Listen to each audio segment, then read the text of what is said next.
Já, komið sæl. Við höldum áfram hérna með Syni Egils. Nú er komin til okkar Kristrún Frostadóttir, forsætisráðherra. Vertu velkomin. Takk fyrir. Þetta er ekki stór titill, forsætisráðherra? Jú, hann er svolítið stór en maður veltir hann mikið fyrir sér, sko. Já, en þarfti þess ekki á og til? Jú, auðvitað gerir maður það, sko. Ég fæ oft þessa spurningu svona hvað fylgir í starfi að bera hennan titil. Ég held að maður verði einmitt að passa sig að muna að þetta er embætti, sko. Þetta er ekki maður sjálfur. Já. Maður hefur ákveðna skyldur í embætti en svo er maður líka bara manneskja, svo er maður líka formar í stjórnmálaflokki, það er líka gleymist stundum. Já, og mikið að gerast núna. Mikið að gerast núna. En það er sko áður en bara kosningabaráttunni síðustu, að má segja það var svona með forsætisráðherraembætti að það sé svona hægar að tala en í að komast. Var þetta ekki bratt mikið? Að verða forsætisráðherra? Já. Þetta er allt saman búið að vera mjög bratt. Já. Ég er ekki búin að vera lengi í pólitík. Nei. Ég gaf kost á mér í þetta í árslok 2020. Þannig að þetta eru svona 5 ár rúmlega sem ég hef verið í starfi. Já. Þetta hefur allt verið mjög bratt. En kannski hefur það verið það sem hefur bjargað mér. Já. Að það hefur bara verið mikið að vera og maður hefur ekki haft mikið tíma til að staldra við og hugsa hlutina og svolítið kannski fyllt straumnum, sko. Já. En auðvitað hefur þetta samt ekkert allt verið tilfallandi þó ég hafi kannski ekki ætlað með þetta verið 5 árum síðan. Við náttúrulega sérstaklega kannski þegar við vorum í minnihluta þá skipulögum okkur mjög vel út frá því að við ætluðum okkur að fara í ríkisstjórn. Já. Við höguðum okkur í minnihluta eins og við ætluðum í ríkisstjórn og við komum með svona ákveðna grunnvinnu inn í ríkisstjórnarsamstarfi sem hefur bara verið alveg ofboðslega verðmætt og dýrmætt fyrir okkur. Þannig að það er alveg hægt að gera þetta á þessum tíma, sko. Kom til greina að fara eitthvað annað ráðherraembætti, til dæmis fjármála? Ég var ekkert endilega búin að ákveða að ég ætlaði að vera forsætisráðherra. Ég meina, auðvitað gerur það ekkert fyrirfram þegar þú ferð inn í kosningar. Þú veist ekkert hvernig hlutir líta út. Nei, þegar þeir byrja að tala saman. Þegar þeir byrja að tala já. Við rættum aldrei neitt annað en að ég er forsætisráðherra. Ég meina, Samfylkingin var langstærsti flokkurinn af þessum 3 flokkum og vann... Þannig þú gast að valið? Ég meina, vann bara mesta kosningasigurinn, myndi ég segja. Þannig að mér fannst það augljóst að við ættum tilkall til forsætisráðuneytisins.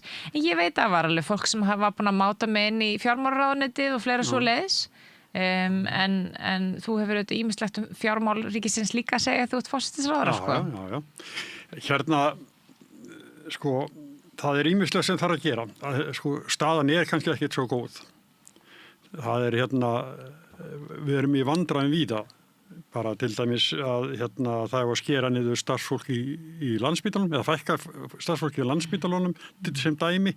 Það er ýmsar svona aðgerðir sem þarf að grípa til sem er ekki í takt við það sem var boðað fyrir kosningarnar. Ég myndi nú ekki. Ég horf ekki á þannig. Sko, auðvitað á áskorunni víða og það er sumt sem við erum að taka við sem stendur mjög vel, annað ekki. Við erum búin að vera rúmlega árið í þessari ríkisstjórn og það tekur auðvitað líka tíma ef það á að breyta ákveðnum hlutum. Það hefur auðvitað verið í umfjöllunum, þessi staða á Landspítalanum, sko það eru 5.300 mann sem vinna á Landspítalanum. Það að stofnun sem er með kannski yfir 100 milljarða í fjárveitingar af og til með 1000 starfsmanna velti fyrir sig hvort hann er fyrir endurskipulagningu. Það þarf ekkert endilega að þýða að staðan það sé vond. Það hefur verið mjög mikil fjölgun starfsfólks á Landspítalanum núna bara síðustu ár, kannski mér skilst hátt í 400 manns bara á undanförnum 4 árum. Þannig að þessi aðgerð er nú kannski meira bara eins þess að hægja á fjölgunni og fara í smá endurskipulagningu sem er ekkert óeðlileg hjá svona stóri ríkisstofnun. En það eru hlutir þarna inni sem við erum líka að eiga við sem að þarf að styrkja eins og við erum að setja meira fjármagn í sérnám lækna og við erum að styrkja matsdeildina í tengslum við bráðamóttökuna. Þannig að það er ýmislegt annað jákvætt sem er í gangi þó að sé endurskipulagning á einhverjum stöðum, sko. Já, en okkur bregður við í Landspítalanum því það eru biðlistar og fólk kemst ekki að og þannig að lesa svo að það er að fækka þar, það er svona hljóma við okkur sko neytendurna bara, heyrðu. Ég skil það alveg ef að fréttin var skrifið þannig upp, en sko mér fannst nú Runólfur forstjóri verið frekar skýr á því að það nú frekar eins ég segi verið að hægja fjölgun stöðugilda, þau eru líka að horfast bara svolítið í augu við það að reksturinn hefur þingst til að mynda út af kjarasamningu og lækna og þetta er eitthvað sem við hjá ríkisstjórninni vitum vel að síðustu kjarasamningar lækna sem var nú samið að vakt síðustu ríkisstjórnar þeir hafa reynst margfalt eða allavega miklu dýrari ef ég tala ábyrgari hætti miklu dýrari virðist vera uppalegt kostnaðarmat var. Þetta hljóða bara upp á nokkra milljarða og það ásins núna stað vinna inn í fjármálaráðuneytinu og heilbrigðisráðuneytinu að leggja betur mat á þetta vegna þess að þegar var gengið til samninga við lækna á sínum tíma þá var þetta ekki útgangspunkturinn að þetta myndi stór auka útgjöld ríkissjóðs, Landspítala sjúkrastofnunum með þessum hætti og þetta þetta eins fyrir að vikta á þessum stofnunum. En samt Kristrún að bráðamóttakan og fleira sem kemst oft og yðurlega í fréttir einmitt vegna hvað ástandið bágt og þá bregður á að fækka sem með Steini Þóradóttir formann Læknafélags Íslands, henni brugðið við þetta. Eðlilega, því að einhverju tilvikum þetta læknar og hún í hagsmunagæslu fyrir lækna og kannski sjúklinguleg. Já, en líka sömu hagsmunagæslu og færðu þeim einn hagstæðasta samning og þau hafa fengið í langan tíma þannig að það eru þetta alltaf tvær svona hliðar á öllum svona hlutum. Ég ætla ekki að gera lítið úr stöðun á Landspítalanum. Það er hins vegar stærsti einstaki vandinn á Landspítalanum hefur verið að það hefur verið erfitt að útskrifa sjúklinga sem eru eldri. Vegna þess að okkur hefur vanta hjúkrunarrými. Þetta er bara stað sem við göngum inn í sem ríkisstjórn. Við snúum þess ekki við á einu ári. Við erum hins vegar í þeirri stöðu að eftir að það hefur verið spýtt verulega í á framkvæmdarhliðinni og samningarhliðinni að þá stefnir í að við helmingum biðlistan núna milli 26 og 7 og það er verið núna smám saman var verið að opna í Hurðarhvarfi og víða annars staðar og við berum auðvitað vonið til þess að núna bara á næstu mánuðum og 1 til 2 árum þá muni minnka verulega þessi spenna sem á Landspítala og síðan auðvitað með 10 tíma opnar nýr spítali. En ég áttam alveg á stöðuna á Landspítalanum og veit alveg að hún þröng. Þess vegna eins og ég segir var fjármagna þessa viðbyggingu frá bráðamóttökuna. Við höfum stutt við áframhaldandi uppbyggingu á nýja spítalanum og við erum að leggja allt sem við getum í fjölgun hjúkrunarrýma og svo þarf við þetta núna bæði í tengslu við ríkin sérilega í tengslu við sveitarstjórnarkosningar að tryggja að við séum með sveitafélög sem eru burðugu til að geta veitt að öfluga heimaþjónustu vegna þess að við getum ekki bara verið að sjá fólk á hjúkrunarheimilum Þetta hefur reyndar heyrt í mjög mörg ár heimaþjónustu. En það gengur sumstaðar mjög vel Sigjón eins og í Reykjavík þá hefur heimaþjónustan og heimahjúkrunin gengið mjög vel og í Mosfellsbæ líka þannig að það eru sum sveitafélög sem hafa náð að gera þetta alveg óbúslega vel. Já, það er gott en þegar maður lítur yfir stöðu flokkana þriggja þá sér maður þið eruð í því hlutverki sem Sjálfstæðisflokkurinn hefur verið og samstarfsflokkarnir þeir minnka en þið vaxið.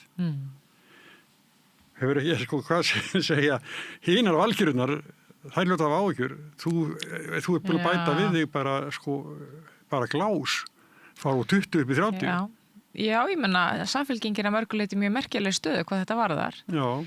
Ég nú ekki svona stjórnmála spekulant ég held að það sé betra fyrir aðra að pæla í svona hlutum svona sem að fylgjast með utan en ég geti auðvitað að tala fyrir Samfylkinguna og sagt að Samfylkingin bara sem Samfylkingin átti alltaf að vera hún átti alltaf að vera stór, breiður flokkur sem átti að vera mótvægi meðal annars við Sjálfstæðisflokkin og átti að vera svona kjarnin í ríkisstjórnarsamstöru og ég á þeirri skoðun almennt og það auðvitað sérstaklega núna í aðdragandi sveitarstjórnarkosninga en heilt yfir að stór og sterk Samfylking forsendur fyrir því að það sé hægt að vera með meirihluta sem þarna frá miðju og yfir til vinstri.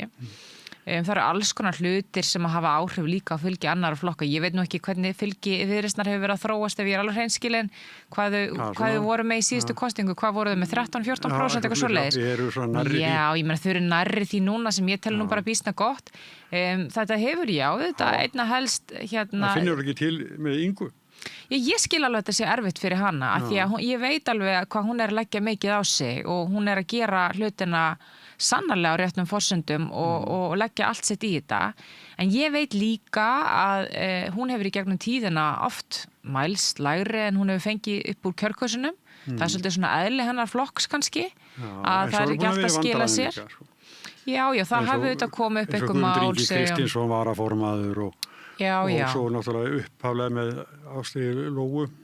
Hún er svona þurft að glíma við. Hún hefur þurft að, ég meina flokkurinn hefur þurft að takast á við lífið, svo maður segja, hef ég stundu sagt. Það hefur sýnt sig kannski og þetta sér fólk þá bara í beinni útsendingu og það er líka bara fólk sem er í pólitík og í báðum þessum tilvikum þá voru bara persónulegar aðstæður sem kom upp og það þarf auðvitað að eiga við það og það getur verið svolítið strempið. En jú, auðvitað hefur engin gaman af því að sjá fylgi sitt rýrna en eins og ég segi, fólk væri nú bara að spyrja leikslökum þarna og verkin sem munu tala í þessari ríkisstjórn í lok dags og þú verður nú að fá einhvern annan en mig til þess að segja eitthvað meira djúsi um þetta, sko. Nei, bara ekki þú sem, skýrstjórn og skútunni hafið einhverja áhyggjur af hvað uppskerni rýr hjá öðru? Nei, ég hef ekki beint áhyggjur af því. Ég veit alveg að það er innistæði fyrir Meiru hjá Ingu. Hún er að standa sig gríðarlega vel og ég ber mikla virðingu fyrir því sem hún er að gera. Hún er svo óhefðbundi stjórnmálamaður. Hún er óhefðbundi, hún er það sem að Ísland þarf á að halda. Ég meina, það þarf svona flokk á Íslandi, það þarf líka svona flokk inn í ríkisstjórn og þetta hefur hrist rækilega upp í stjórnkerfinu, upp í stjórnmálunum. Þetta hefur hrist upp í mér líka, ég hef oft sagt það.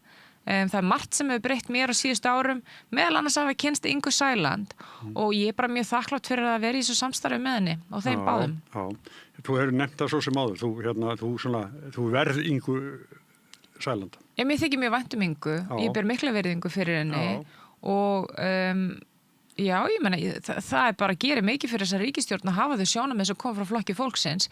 Já, þau eru stundum svolítið óslípuð, en ég meina Íslendingar eru líka alls konar og viljum við ekki bara hafa breytt svona landslega fólki inn í stjórnmálunum, sko? Jú, ég vil það alveg. Já, ég held að það sé bara gott, en það er samt sem erum að horfa á það sem er fylgst með lengi þá er það svolítið svona óhefbundið og þau svona koma sér stundum í smá vandræði, það er bara þannig, en er alltaf jafn gaman hjá okkur og sýnist á myndum.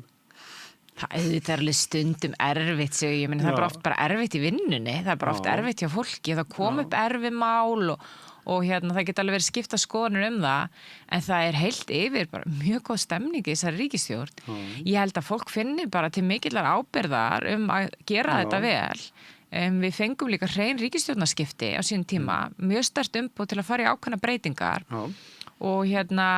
og fólk bara veit að það gerð krafa að við vinnum vel saman, þannig að fólk veit að bara tekur sér tak ef það kemur upp eitthvað ágreiningur og finnir málameilanir og það hefur gengið bara mjög vel. Já, gott. En sko, eftir hálfa mánuð þá kemur nú risamæling á stöðu flokka. Já. Það eru byggðarkosningarnar. Já. Ég er gamall í sig. Byggðarkosningarnar, þetta er svolítið gott. Já, ég segi alltaf byggðarkosningarnar. Já, ég svolítið alveg með þetta. Já, það er það skipta verulega miklu máli, mjög víða. Ég var í Hafnarfirði á 1. maí og þá hitti ég Guðmund Árna Stefánsson sem stóð þar út á stétt og sópaði fólkinni í vöfflukaffi. Já, vel gert. Já, en mér finnst hafa óvenju lítið farið fyrir honum, þessum reynda stjórnmálamanni, að hann bara sést hvergi eða sjaldan svona með forystu samfylkingarinnar eins og hann sé gamall út undan. Nei, ég myndi nú ekki ára að þannig. Hann er þetta bara í sveitastjórnum. Ég meina, hann er ekki í mínu daglega lífi að því marki, hann er ekki ráðherra í ríkisstjórninni og hann er ekki í þinginu og náttúrulega mestu samskiptin kannski eru svona út af við það sem fólk sér, er í gegnum þingið, en ég meina stjórn samfylkingarinn er nú bara mjög virk og fundar reglulega og partur að því vera varaformaður og ritari og setja í stjórn samfylkingarinn er ekki bara að taka myndir með formann út af við, heldur er að sinna flokknum líka og það hefur bara verið heilmikið starf og Guðmundur Árni hefur nýst ofboðslega vel í því. Hann hefur nú alveg hlaupið í skarði fyrir mig þegar það var komið upp hluti, ég meina meðlans því ég var í fæðingarólof á sínum tíma, þá tók hann nú nokkra bolta fyrir mig og hefur verið mér mjög tryggur, en mér finnst jákvætt fyrir svona stóra flokka eins og Samfylkinguna að varaformaður geti líka komið á sveitarstjórnarstiginu. Það er nú reyndar svona kvaðir það í lögum Samfylkingar eins og að minnsta kosti að við getum ekki verið með ritara, varaformann og formann alla í landsmálunum af því að fólk vill einhverja dreifingu þarna á. Þannig að ég svo sem ekki fylgjast með hversu mikið hann er með mér opinberlega en það er nóg að gera eitthvað umviti sko. En þið fundir sem sagt við heyrumst reglulega í síma ég og Guðmundur Árni og stjórn Samfylkingarinn auðvitað hittist og ræðis ýmislegt, ég menna meðal annars þetta útspil sem við vorum að kynna í aðdraganda sveitarstjórnarkosninga, þar sem við vorum að leggja áherslu á svona nokkuð samvinnuverkefni.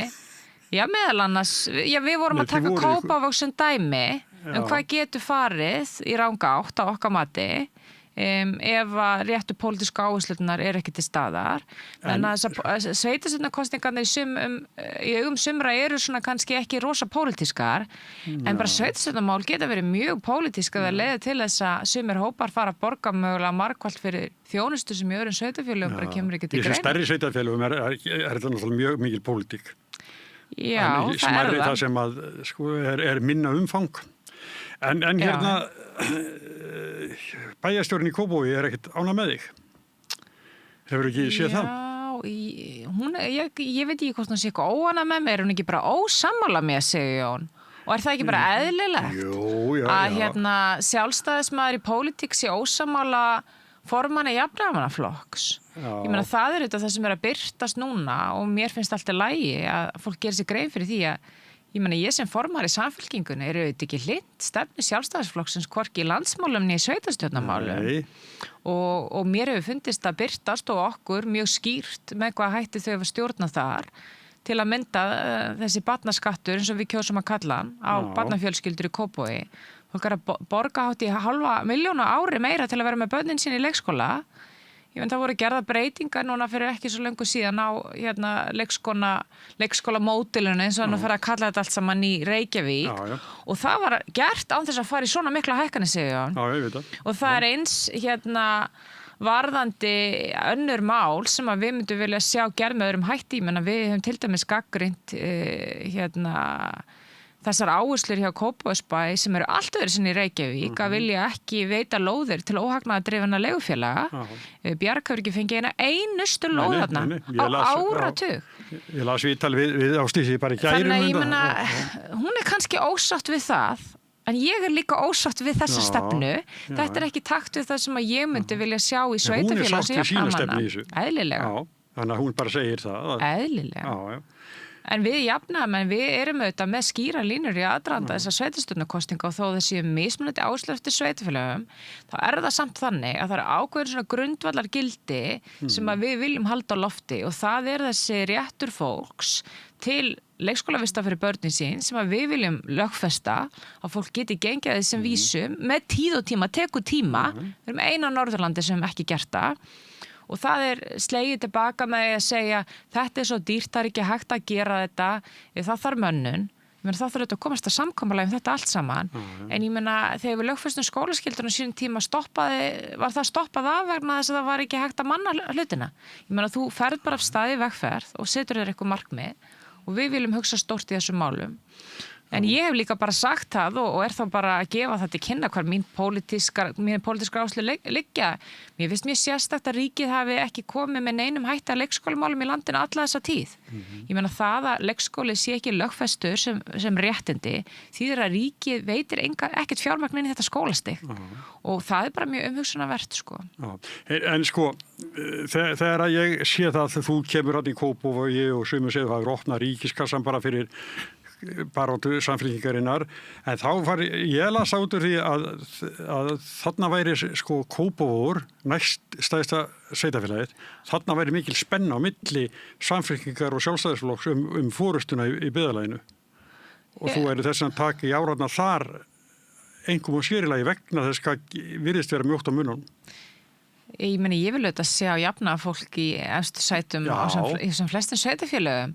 En valdur og Kópavog? Við höfum bara séð ákveðna þróun þar sem okkur finnst benda til þess eða vera merkjum það. Hvað gæti orðið ef sjálfstæðisflokkurinn og hægri menn komast að í sveitarstjórnum, í borgarstjórn, í öðrum stærri sveitarfélögum og fleira, og líka hringinn í kringum landið og við viljum ekki sjá þá þróun. Ég meina, þetta það sem koma skal í borginni? að hækka gjöld upp úr öllu afli til þess að fækka börnum í leikskólum. Ég meina það er ekkert mál að reka leikskóla sem ekki börn er á, Sigurjón. Er þetta leið Sjálfstæðisflokksins í Reykjavík?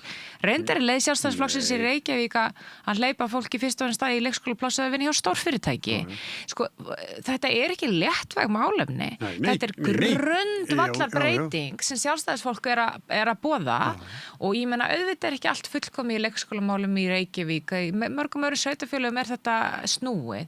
En það breytir því ekki að við höfum verið samt með svona ákveðna samfélagslega sátt að fólk óháð bakgrunni geta komist að börnin sín í leikskóla geta ekki keypt sig fram fyrir röðina og við erum að sjá svona ákveðnar meldingar í Kópavogi sem að við erum ekki sátt við og eins og sérstaklega í húsnæðismálunum að Reykjavík hefur nú verið leið að hálsi fyrir að hafa ekki gert ná vel þar en ég meina staðreyndin er sú að ef að fólk ætlar að gagnrýna eitthvað sveitafélag láta til dæmis félagslega aðkomu á uppbyggingu húsnæðis fyrir ungt fólk, fyrir fólk sem er að feta sín fyrstu skref eins og í almenna íbúðakerfinu, fyrir tekjulæra fólk þá er Reykjavík sem dregur vagnin vegna þess að það eru jafnaðarmenn sem hafa leitt þær í svona langan tíma en í Kópavogi þá er lítið sem ekkert að gerast þar þannig að þetta er bara svona kannski mjög skýr dæmi á okkar mati hvað þú farið út með jafnaðarmannustjórn og hvað þú farið út með sjálfstæðismannustjórn sko.